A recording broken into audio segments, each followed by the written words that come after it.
తాజాగా జరిగినటువంటి విషయంలో ఒక అయోమయం వల్ల ఏంటంటే అసలు కాశ్మీరీలు ఏం కోరుకుంటున్నారు?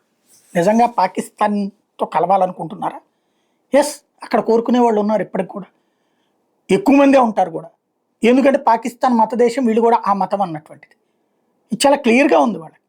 కాకపోతే అక్కడ పీఓజేకేలో ఉన్నటువంటి పరిస్థితి, పాక్ ఆక్యుపైడ్ జమ్మూ కాశ్మీర్‌లో ఉన్న ప్రజల పరిస్థితి చూసి, ఒకనాడు తమ బ్రతుకులు కూడా అలా ఉండటం చూసి, ఇప్పుడు మారుతున్నటువంటి దశలో కొంత మార్పు ఆరంభమైంది.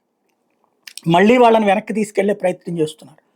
మతం అన్న పాయింట్‌కి వస్తే మాత్రం భారత్‌లో ఉండకూడదనే కోరుకుంటారు. బట్ మనకేంటది? నెత్తి మీద ఉంది. తలకాయ మీద జుట్టు రంగు మారినా, లేకపోతే ఎలకలు కొరికినా, లేకపోతే గనక చుండ్రొచ్చినా ఆ జుట్టుని మనం వదులుకోలేం. గుండు చేయించుకోలేం. చేయించుకుంటే వచ్చేటటువంటి నొప్పేంటో తెలుసు. కాబట్టి భరించక తప్పదు ఈ దరిద్రాన్ని.